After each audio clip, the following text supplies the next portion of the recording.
Hola, bienvenidos a esta clase en la que veremos cómo se descompone el valor genético en las ecuaciones loop. Como recordaréis, estas son las ecuaciones del modelo mixto. Aquí tenemos nuestra matriz de coeficientes. Esta será nuestro vector de incógnitas. Y aquí tenemos nuestro RHS del inglés right hand side. Para explicar cómo se descompone el valor genético de los individuos, vamos a utilizar este pequeño ejemplo con un modelo animal y con estos datos que tenemos aquí.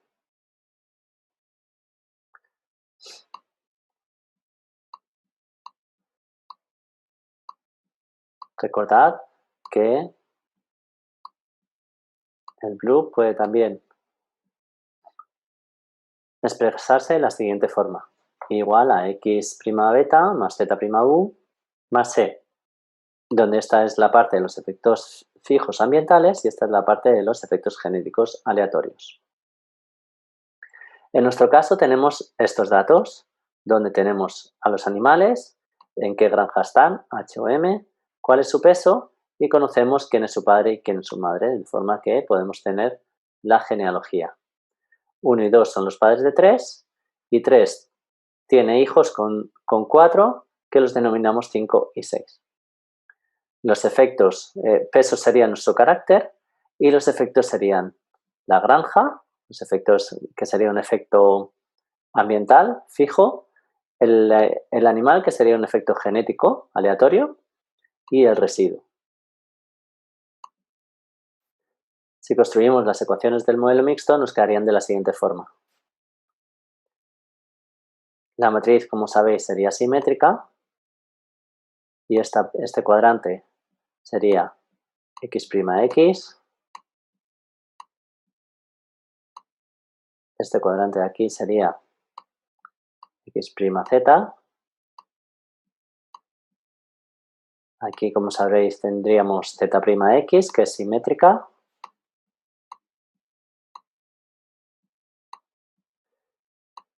y este cuarto cuadrante sería z'z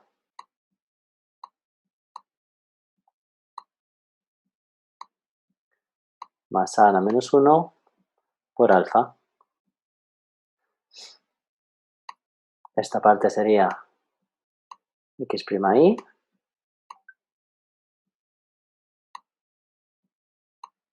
y z'I. Y aquí tendríamos nuestro vector de incógnitas.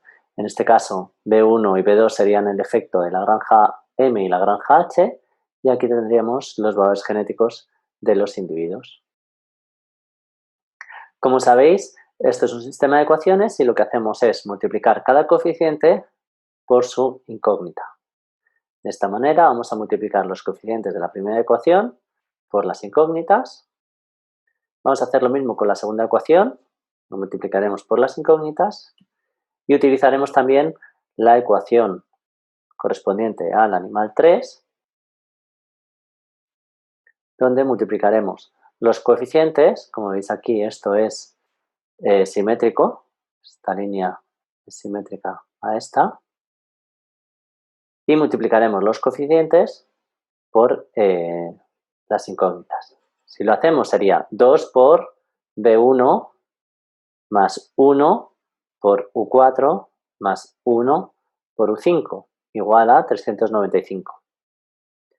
Para la segunda fila tendríamos 2 por B2, 1 por U3 más 1 por U6. Para esta ecuación sería 1 por B2 menos alfa por A1 por U1 menos alfa por U2 más 1 más 3 alfa por U3 más alfa por U4 menos alfa por U5 menos alfa por U6. Al despejar la primera ecuación, como hemos visto, este sería el resultado, ¿vale? Y despejando B1 nos quedaría que B1 es igual a 395 entre 2 menos la semisuma del valor genético de los individuos que están en la granja M, la granja 1. ¿Vale? O sea, sería el promedio del valor genético de estos individuos. Para la segunda ecuación, despejando de estima 2, tendríamos que sería igual a 365, que sería la suma de los animales que están produciendo en esta granja, dividido entre 2, es decir, la media, menos el promedio del valor genético de los individuos que están produciendo en esa granja. Es decir, que los efectos fijos, como veis, están corregidos por los valores genéticos de los individuos que están produciendo en esos ambientes.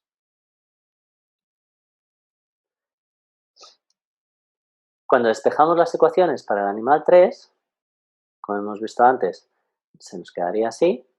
Despejando la estima del animal 3, tendríamos que este coeficiente multiplica a todo lo demás, que sería 180 menos B2.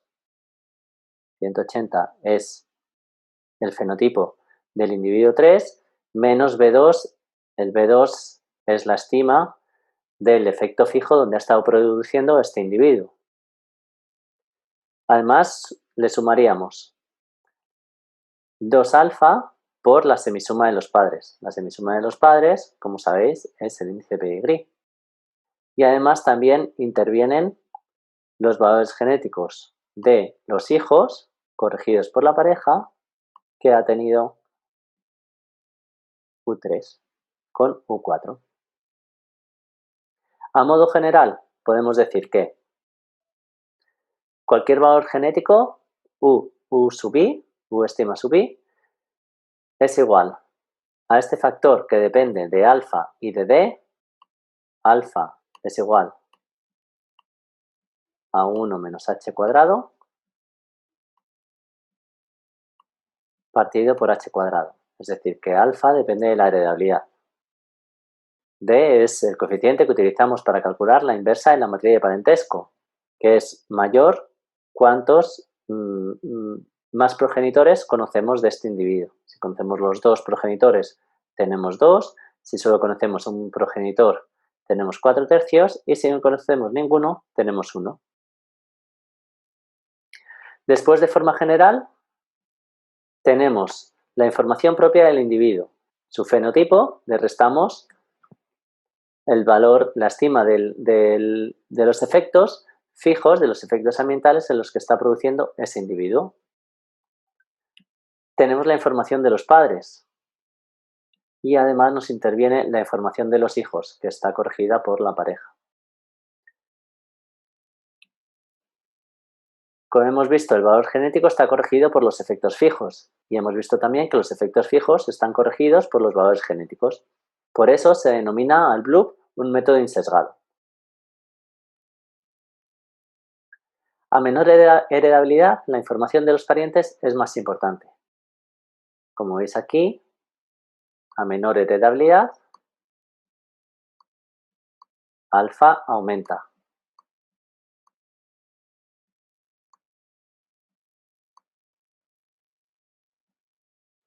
Si alfa aumenta, tanto la información de los padres como la información de los hijos adquiere más importancia.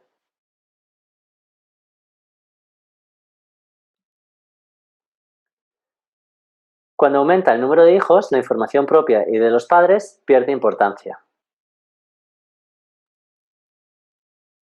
Por eso se dice que el BLUP es una predicción, porque intentamos predecir el valor genético de los hijos, de la futura progenie. Y además el BLUP elimina el valor genético de la pareja. Si la pareja es desconocida, a través de este D, ese dato, ese registro, recibe menor peso en el valor genético de los individuos. Así que las 3 fuentes de información que intervienen en el valor genético BLUP son la información propia, la información de los padres y la información de los hijos. El BLUP nos determina cuánto énfasis debemos poner en cada fuente de información. Y debemos resaltar la importancia de la inversa en la matriz de parentesco, que Henderson determinó las reglas para construirla a principios de los 50, por el problema de que quería comparar los toros de inseminación artificial con los de monta natural.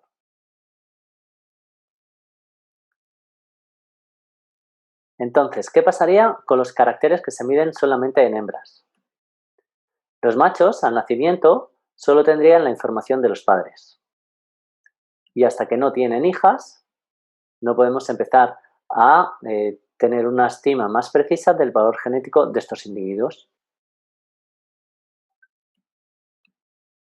En el caso de las hembras, al nacimiento también tenemos la información de los padres, solamente a través del pedigrí, del índice de pedigrí.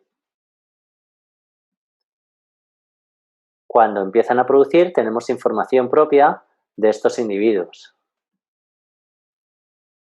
Y cuando empiezan a tener hijos, podemos incluir la información de la progenie. Pero estas hembras normalmente solo tendrán unas pocas hijas, con lo cual tendrán la información de los hijos, pesará menos que en un macho, por ejemplo.